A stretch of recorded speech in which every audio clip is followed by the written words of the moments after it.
Hey everyone, it's Stephanie, and you're tuned in to the review of Married at First Sight, Season 12, Episode 7. All right, before I get started, don't forget to click the subscribe button and the notification bell so you can be the first to find out when I post these videos. All right, this week time is not my friend, so I'm just going to jump in because I don't have time, and you know how I get when I get on a rant. So this episode, they finish up their honeymoon, they move in together, they have the same complex, everybody walks in on even ground, they visit each other's places, and they all meet with Pastor Cal. So let's just kick it off with Jacob and Haley. So Jacob and Haley is a poor match. Like this season, I'm struggling to really review these couples because they're so poorly matched. So it's like I'm just gonna stay true to how I watch it, which is what can I learn from this, right?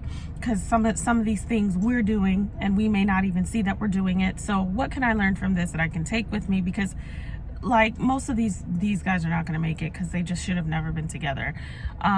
Jacob and Haley are coming off of their major disconnect, and that whole moment where she was downstairs with the other couple, she said she was going to hang out with the girls, but then he shows up downstairs and it's all couples and Haley, and then they all scatter. First of all, I don't understand why they all scattered. That to me would not be cool. And me and my husband were talking about it and saying, like, if that would have happened, we would have never adopted what everybody else was doing, because then it puts you kind of with the same malice. Why are you all scattering? Like, what is everybody in on this? And I think the way that she could have handled that, let's say it was a girls' night that turned into more, hey, I'm downstairs, text him so that it doesn't look exactly the way that it ended up looking, but she doesn't care. And I wish she would just say, you know what, I'm not attracted to you, I don't feel any chemistry. There's like a lot of lack of communication. What she's not saying is very loud. She doesn't know how to say it. And where I still think that Jacob is a quirky and particular type of individual, he actually communicates well. He's trying to communicate with her. He does hit a wall though. He does hit a wall, and he's triggered by past experiences, which comes up in their conversation with Pastor Cal, where he says, basically he accuses her of having somebody back home because he just doesn't understand how she's acting, and oh, you got to have somebody else. He really does not handle the situation well. I understand what he's saying, and he has the right to feel the way he's feeling because he's getting really nothing from her. He's getting this just weird, like, mean girl vibe from her.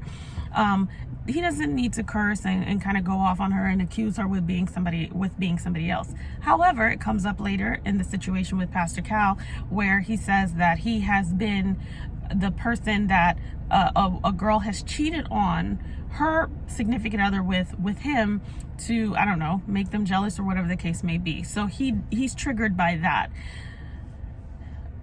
Haley does not have relationship experience. She does not have adult relationship experience. So even though her relationships obviously up until this point would have failed, at least she would have garnered some tools that she could have used that would have been both positive and negative, but I don't really believe she has any of them. And when her friend said that she kind of just cuts guys off and, you know, they don't really last that long, and she just kind of moves on to the next, and she hasn't been able to hold a relationship, we're kind of seeing that, you know. She gave us 3 days of pretending like she wanted to be with him, and then now we're seeing this complete disconnect. And if this was a date, she just would not show back up. She would probably ghost him if she could. So I think this pairing is just really, it's just not a good pairing. I don't see it going anywhere long term. I think they're too different and also just not into each other. And I think he could be into her, but I think he was into her. But I think as he gets to know her, he's not going to be into her anymore, because he's going to be annoyed with the type of person that she is, or her lack of communication or engagement, or feeling that he can connect with her, and then they're both going to be off of each other. So you know, that's Jacob and Haley. They see each other's places. Once again, it's like, it's awkward. she hates everything in his house, basically, like the neon. He loves all that stuff. And I think he has 3 dogs and she has 1 dog, and it's funny because one of the dogs like wants to bite the other dog, her dog, and it's kind of like a mirror for that relationship. Like they don't get along, and I think they'll go through it. If something happens where they're able to connect, that would be great, but that would be a big surprise for me. But I don't see it happening. So that's Jacob and Haley. Next we have Brianna and Vincent. So Brianna and Vincent, super cute couple. I still love them. Where they will struggle, okay, because they do all the same things. It's a really long episode of everybody doing the same thing. You go to my house, I go to your house, we go to the place together. It's very drawn out. But where Vincent and Brianna are gonna have issues is communication styles, okay? So she tends to be more direct, more assertive, and which can come off very curt and often rude. And he tends to be like Mr. Chill, Mr. Nice Guy, and then he Incredible Hulks it. So she is going to have to learn to soften her edges, not because she's a woman and he's a man, but because it can come off rude when you are that type of person and you communicate that way. He is going to have to be accountable with speaking his mind. She has been who she has been her whole life. Your family doesn't force you to change. They accept you for who you are. Your friends don't force you to change.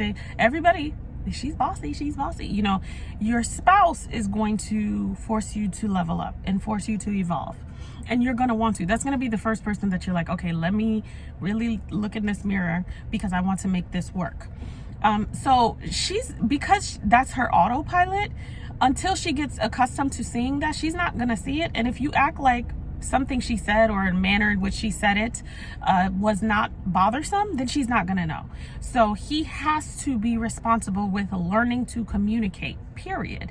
And then effective communication. Not only, I didn't like what you said, but okay, how can we change this? What did that make me feel like? Because when they sit with Pastor Cal, it's concerning that he is so concerned about what he could possibly say or how he could possibly respond. And they are in that state of the relationship where they really they want everything to be so smooth. You know, Champagne Vinny really wants everything to go so smooth. He wants this love and this family and this unit that he hasn't experienced, but he also has not seen. And so it's going to be hard for him to really figure it out. He totally can, though. I mean, if you want to, you can. But he's like, there's this fantasy of this family that he wants, but he's too scared to say something. He doesn't want to ever hurt her feelings. And I love that Pastor Cal was like, listen, you're gonna hurt her feelings, okay? You just have to learn to communicate and apologize. And one thing that I love, and my husband and I have talked about this before, and I've mentioned it at some point, really knowing the heart of the person that you're with and their intention. Because if you know your spouse is a good person and their intention is never to be nasty or messy or flippant or dismissive, then in a moment where they may reflect those things, you know that that's necessarily not them. Okay? And so you can have a little more patience for them because this isn't naturally them. It's triggered by XYZ. You don't have to accept it. I mean, you could always set a boundary, but you know the heart of that person and their intention is not to hurt you. So I'm glad that Pastor Cal said that, because sometimes we can hurt the people that we're the closest to. And it's kind of like, I know you guys have been in this, you know, newlywed bubble and it's soon for them, but hey, we only have 8 weeks. So let's pop it real quick. It's not going to be swish or sweet all the time, but they will bump themselves in the night until they learn to like feel out and the layout of this relationship, and then they'll be fine. So that is Brianna and Vincent. So next we have Eric and Virginia. So you guys know how I feel about Eric and Virginia. At first I was completely against it. Then I was like, it could work with some flexibility and some bending. And now I don't know. You know, you guys know I'm an Eric fan, but this week I found him to be problematic. Virginia's always problematic. Virginia should have never been chosen. She's very immature, and it's not even a bad thing. She's just not in the space to be married. And I don't really think Virginia wants to be married. Because when they meet with Pastor Cal and she's talking about falling asleep at her guy friend's couch and being so wasted that she falls asleep at one of her male friends' couch, the fact that she cannot understand that her husband wouldn't be okay with that.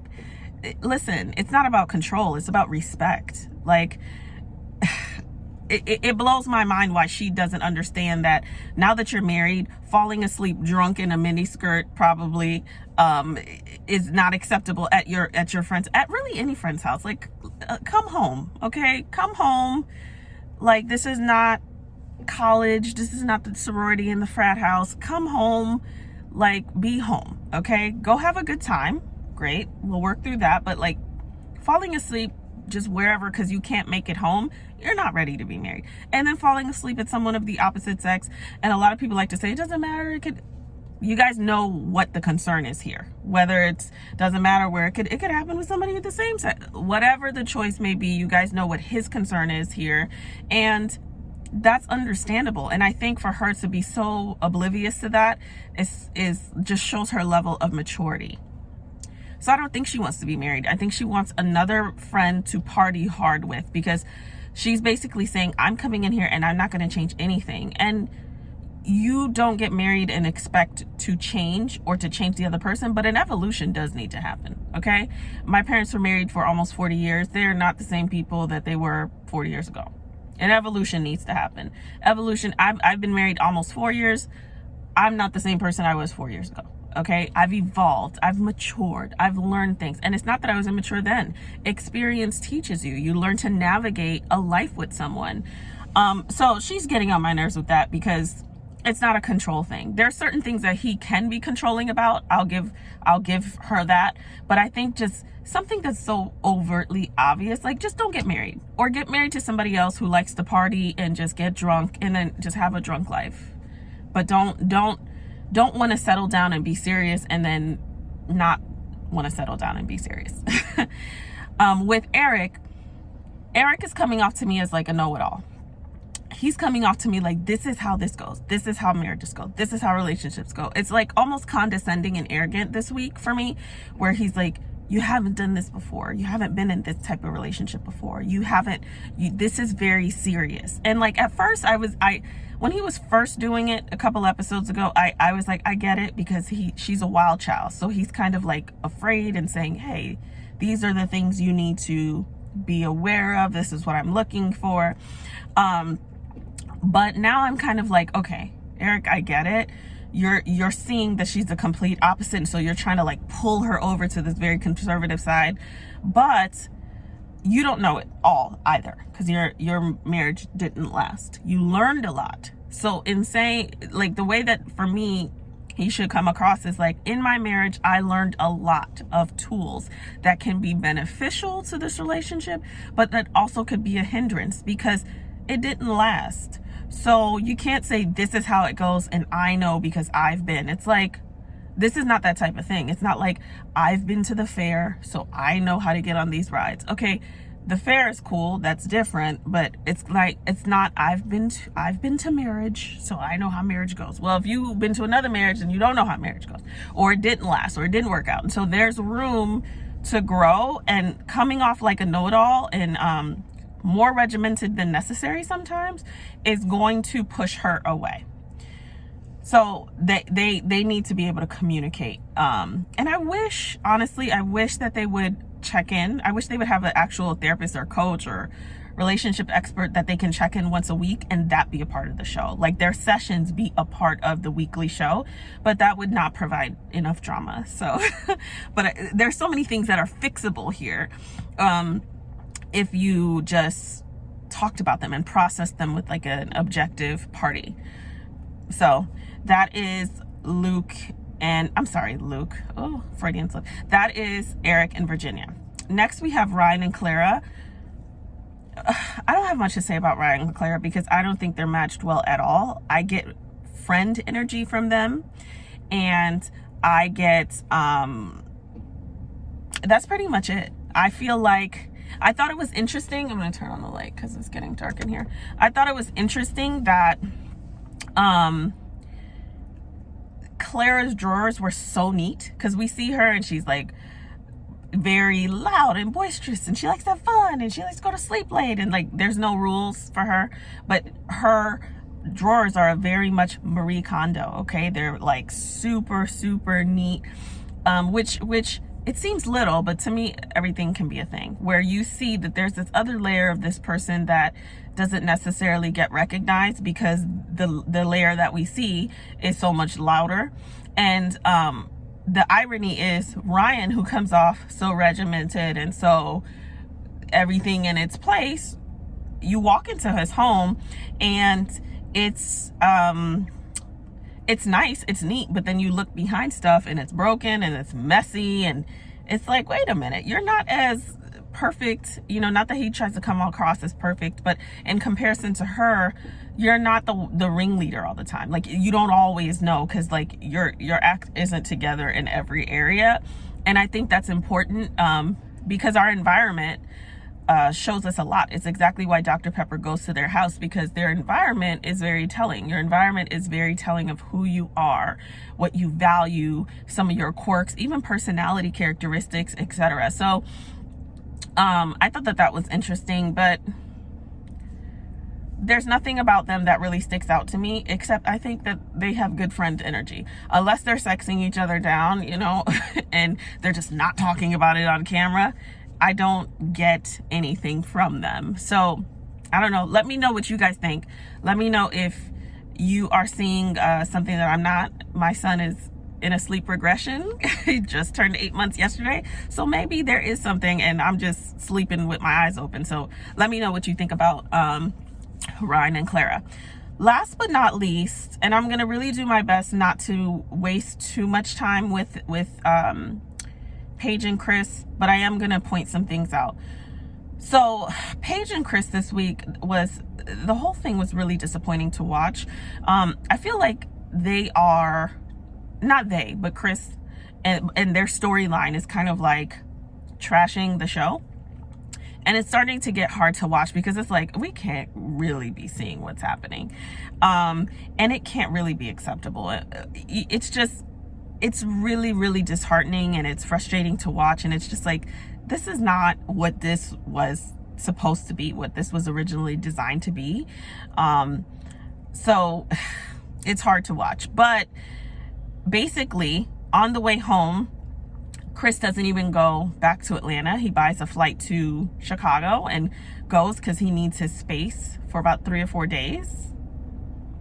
And Paige gives him his space, you know? And Paige moves into the apartment alone. And long story short, he calls her and basically says that he is going to make it work with his ex. He's still in love with his ex. I mean, no surprise here. She's 5 minutes pregnant, which means you had sex with her 3 minutes ago, and you had sex with her in this process, really heavy into the process. So you were never really serious, and you guys were never really disconnected. And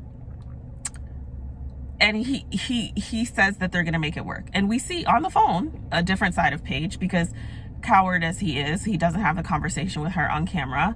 And I think besides not wanting to put himself out there, I also think that he's lying to so many people that putting himself on camera would actually hold him accountable. So he's probably lying to his ex. He's lying to everybody. And so you got to stay off camera in order to keep the lives, in order to be able to say, well, her word against mine. And so we see a different side of Paige when she calls the producers and goes off about this. But it's not enough to actually put her foot down. She meets with Pastor Cal and basically gives him the rundown of what's happening, the fact that they've been intimate practically the entire time that they've known each other, minus a couple of times, with no protection.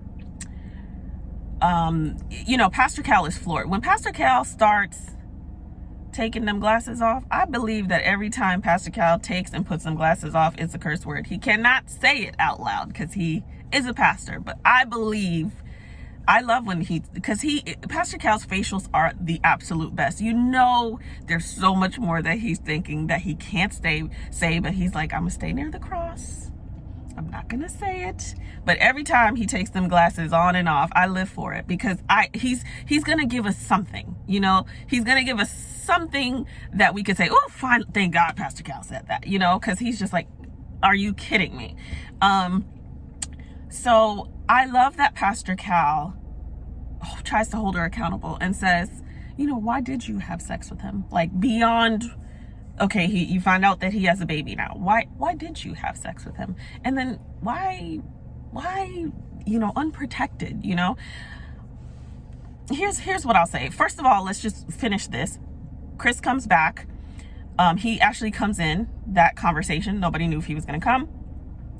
And Chris is a clown, okay? And that's the best word that I can use for him, because that's just, I'm going to keep it nice. But you guys know what I'm thinking, because I'm sure you're thinking the same.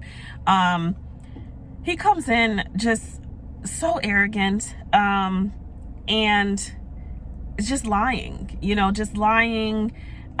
Even his reasonings for having sex with her, it's all manipulative. It's all incredibly selfish. It's all emotionally abusive. And here's the thing. And he even whispers something in Paige's ear. Okay, Chris is garbage. Throw him in the dumpster. We're done with him, because who he is, we've seen many, many times. So the rants about Chris, I just can't even do this week, because we know he's trash. Throw him in the trash. Manipulative, somewhat abusive in emotions and mentally. He just is. If you run into him, run, okay?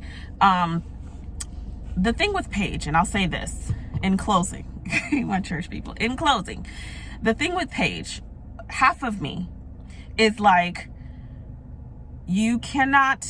people can't do what you don't allow them to do. So, sis, we cannot save you if you don't want to save yourself. I mean, this already happened, but we're watching it present day. So, but Paige has to be held accountable. You're not drunk, you're not high, you're not an addict, you're not under and I say that because you're not under the influence of a substance that would make you make decisions that really isn't what you would actually do. So you have to be accountable and held accountable for the choices that you make, regardless of how you try to explain them. That's, so on one end, I'm kind of like with a lot of people, and you know what? I can't believe her, because she kind of has to get her act together too. The other hat, the part of me that is a therapist and has like a love for people, I was looking at her and I just felt so sad for her. And I know a lot of people are like, I don't care, I'm done with Paige, I don't feel bad for her. I get it. Totally get where that energy is coming from. But for the person who has a heart for people, I feel bad for her, because that is coming from such a wounded place, such a deep sense of insecurity and fear. If you guys looked at her affect, okay, and her posture in answering Pastor Cal and saying, well, I didn't want to upset my husband. How many women have lived and are living a life like that now? I have chills, honestly. There are so many women living a life like that now, where they are like trapped in a marriage, or trapped in a relationship where they fear standing up for themselves, whether it comes with physical abuse, emotional abuse, mental abuse, financial abuse, and where they have been taught generationally also, don't upset your husband, do what he says, have sex with him when you want to, or when he wants to, even his dad, senior clown, having junior clown, he goes out and he has a long day, and he wants his wife's touch no matter what. And there's so many women who have been taught to stifle themselves and their desires and their boundaries, and dismiss their expectations, and dismiss some of the things that they want or find acceptable or not acceptable, because they've been taught and been conditioned not to like rock the boat with their man.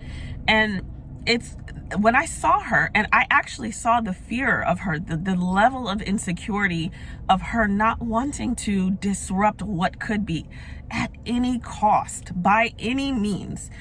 She knows intuitively that this is not where she needs to be. This is not a good person. This is not a person for her. but she's gonna try. Where was she taught that?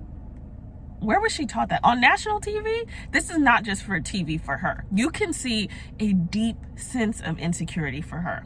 And because she's in it, and she's already married legally, she does not want to stop. Like, I've already been married legally, so I'm going to do whatever it takes because I don't want to get divorced. And that is why she's continuing on. And she doesn't value herself enough to say, you know what, enough is enough. The fact that he leaned over and whispered in her ear, listen, he wouldn't have got them lips back. Listen, I'm not even that type of person, but I think in a fit of rage,